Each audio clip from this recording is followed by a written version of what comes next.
Well, so much for my travel blog. I had a blast and learned a ton in India, Nepal, Thailand, and Malaysia. But in this and future posts, I plan to share the more recent events of my life, with a focus on my experiences as a field guide for a wilderness therapy organization called Open Sky. Please note the opinions expressed in this blog are those of my own and do not represent the perspective of other employees at Open Sky or of the organization as a whole. How I came to decide on starting a new job and a new line of work in a new place is the general theme of this blog. In addition, I'll share what helped me persevere through emotional struggles preceding this big move. Wind back to December of 2017. After 4.5 years of arduous study with 3 majors at 4 different schools, I graduated from the University of Michigan with a bachelor's degree in philosophy. I moved into an RV and drove it across the country without much of a plan of where I'd live or find work. The only plan I had was to attend Alderleaf Wilderness College in Monroe, Washington, and that was 9 months away. After 2 gloomy months of looking for work in Washington, I landed an outdoor education gig near Salem, Oregon, where I taught outside every day about animals. That was the first time I ever felt like I loved my job, yet the long schedule and low pay ultimately ruled that lifestyle as unsustainable. After that season ended, it was summer camp season, and I took up a role as the aquatics director of a Boy Scouts camp high up in the Cascade Mountains near Bend, Oregon. This brought even longer hours and lower pay, but I wouldn't trade the experience for anything in the world. Those 2 months I didn't shower once, but I was in the lake every single day of the week and continued working alongside a close friend I made years prior when studying abroad in Iceland. Finally, when fall of 2018 rolled around, I started school, basically hanging out in the woods while learning naturalist skills at Alderleaf. After a year of ups and downs, connection and isolation, I passed the final test, a 5-day survival trip in the forest with nothing but the clothes on my back. I upped the challenge to no hair on my head as well. I broke my vegetarianism to survive, eating snakes and crawdads, as well as oyster mushrooms, salmon berries, and dandelion. Then resumed life in a tiny home after moving out of a mold-prone RV. I put my wilderness skills to use at Wilderness Awareness School as a lead instructor for the summer. My values had never felt so in line with the work I was doing. Still, I felt a calling from deep inside me to keep moving on, away from the Pacific Northwest, after about a year and a half there. As the summer camp season at WAS was starting to come to a close, I struggled hard to decide what I could do for work that would actually be financially sustainable. I knew I wanted to continue teaching in some way, but all the outdoor education positions I came across were seasonal, barely enough to financially support myself, and far, far away from my family and friends. I decided I'd go back to Michigan, live with my family, and hang with my friends while I figure out the next step. But first, before I settle into any long-term commitments with further work or schooling, it seemed to be the perfect time to gain some worldly perspective by roaming through Southeast Asia for a few months, alone, with just a 45-liter backpack and a heart full of hope and curiosity. It was September of 2019 when I flew to India and volunteered at several work exchange programs through workaway.info to get to know the locals and save on some rupees. 95 days later, I left Thailand just a few weeks before the first COVID-19 case would be reported. That was nice timing. The greatest outcome of my trip was a strengthened intuition, and thankfully that made it clear to me when to head home.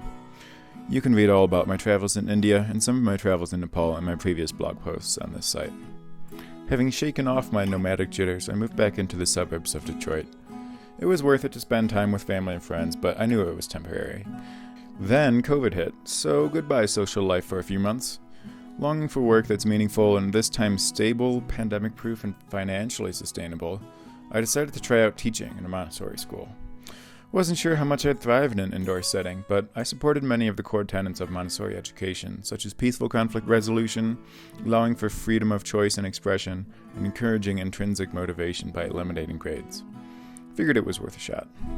So, in the summer of 2020, I started Montessori training, and in the fall, moved out to Michigan's west side, settling into a tiny home near Grand Haven. Working as an assistant and substitute teacher at a school just 2 minutes away by bike, I found plenty of joy and inspiration interacting with the students, but was lacking a sense of satisfaction. My purpose meter felt only half full. I knew I had more to give that I simply couldn't in this setting. As much as I spited myself for falling short on yet another major life commitment, I knew that I best act sooner rather than later, before I invest even more time and energy into an occupation that at the end of the day kept my boat afloat but was sailing me away from my dreams. I must pause to admit that I'm so stupendously blessed to have been able to follow the wide meanders of my dreams throughout my life.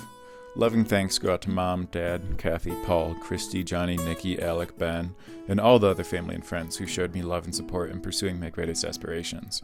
Even all you folks who literally paved the highways across the country, and all you great leaders of schools and organizations who put trust in me and fostered my growth. Thank you. Thanks a million. Back to Montessori life on Michigan's west coast. September was a really rough month for me, with losing the only friend I had in the area on the eve of the first day of school. We had been developing a closer relationship for over 6 months, and in June she had finally expressed romantic interest in me. In July I gave her a letter exposing the deep, intense feelings I had for her, and found out a few weeks later that it ruined any semblance of mutual feelings she had for me. That really hurt, but in August we met up, and after engaging in a long, meaningful conversation, it seemed we were on the mend. A week later, totally out of the blue, she texted me saying she's decided to close the door on our friendship and blocked me in every mode of communication before I even had a chance to say goodbye.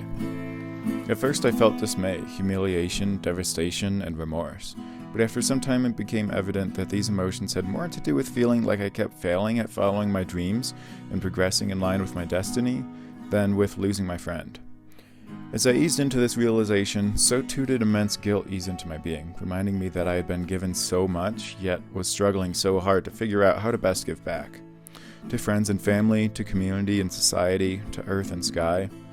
I felt bewildered, lost, thoroughly disappointed in myself and others, and fatigued by trying to fight off all those negative self-thoughts that I habitualized in prior times of depression. So how did I persevere through the storm to clearly see the next best step? If I had to boil it down into 2 simple categories, it would be A, regular practices, and B, deeper beliefs. Some regular practices included hiking, meditation, saying gratitude, dream journaling, reading, cooking, tapping, sitting by the lake, and charting out my action and effect. That is, keeping track of consumption habits, such as 2 cups of coffee, time usage, such as 30 minutes of exercise, and the effect on my well-being, such as rating on a scale of 1 to 10 my high mood, low mood, and overall mood. Emotions are so complex, rating them on a numerical scale felt degrading at times, but doing the practice was better than nothing. Eventually I added ratings for purpose and peace as well, which added some color. Engaging mostly in behaviors that sustained or gradually increased my well-being over time, despite not being as pleasurable as the immediate kick of a few drinks, was one of the essential ingredients in my healing journey. At Open Sky there's a word for this, doing the hard easy. Such as meditation can be hard to sit through and enjoy at first, but becomes easier and more rewarding as time goes on. Compare this with the easy hard. Binge drinking is easy to enjoy immediately, but makes enjoying life harder once the buzz fades away. Holding myself accountable on the chart was huge. I watched my overall mood go from 3.7 in September to 5.5 in October, to 6.1 November and 6.6 in December. I was motivated to incorporate changes that my own personal data showed would make me happier. For example, if I skipped meditation one day, I'd often reach lower lows and feel less peaceful. On the positive side, exercise and reading typically boosted my mood and purpose. Another really helpful part of this chart was recording my intention for the day. Sometimes I'd forget it by the evening, but most days I'd keep at least a mild awareness of it, and in doing so would find some success in achieving my daily goal. However, it was integral that in setting this intention, I truly believed that I am capable and worthy of letting go, being compassionate, restoring, trusting, etc. And this brings me to the second category. B. Deeper beliefs. This one's harder to incorporate into one's life, for I don't believe that we entirely choose our beliefs, though thankfully they're not entirely out of our control either. In one aspect, beliefs are something that happen to us. In another aspect, we can choose to stay in denial or let go of false beliefs to seek and embrace a greater truth. And without healthy beliefs, healthy practices are only minimally effective. For if you are doing all of these aforementioned hard-easy activities with the belief that you're a worthless sack of crap, then no matter how much you were acting with positive outward action, it would be as if you were picking up scattered rocks only to put them down in the same exact spot. It's exhausting and demoralizing, exerting yourself only to feel stuck in the same pile of rubbish you were in before. To build up, you need solid foundational beliefs. Beliefs, for example, that you are a valuable, purposeful, beautiful creation of nature. Beliefs that at your core you are free, powerful, and made of love. And that no matter how many times the shell around your heart breaks, your true heart remains blissfully at rest. A part of me believed in all these things, but when experiencing such emotional turmoil, I would also waver, pondering that I couldn't fully trust any of these beliefs. They sure sound nice, but do I merely want to believe these things? Throughout my life, my beliefs have been weathered, drastically morphing in shape and color several times over. Who am I to think that my current beliefs are right in any sort of objective sense? My answer to that now is that it doesn't really matter. Do your best, be open, and allow. Keep growing. A tree does not worry about their beliefs being right or wrong, nor does a tree compare their branches to how a branch should be. A tree simply is. I hope to continue a discussion on beliefs in a future blog post, but the scope is too wide for further analysis here. To close, I share with you a quote from the only poster that hung inside my tiny home. It read, "Feelings are much like waves. We can't stop them from coming, but we can choose which ones to surf." This was a belief that was really hard to accept when swallowing salt water, but ultimately I found it to be true and life-changing. A friend told me that sometimes we feel such immense pain and prolonged suffering in strenuous life circumstances because we think we have to or we deserve to. Pretty simple if A then B type logic. A, this really devastating event just happened to me. Therefore B, I must feel X negative emotion for an appropriate amount of time. Basically, we tend to justify negative feelings, but certainly don't have to. And when we are all worthy of connectedness, wholeness, and flourishing, why hold on to low spirits? Turns out, the will trumps logic. As I learned to step back from judging my circumstance in any particularly good or bad way, the negative self-thoughts and painful emotions slowly faded away. The less I saw my situation as cataclysmic, the more I saw it as rebirth. And if I could heal from this situation and many worse situations in the past, I could help others move through their struggles too. The realization was blooming that teaching and therapy aren't so unrelated after all.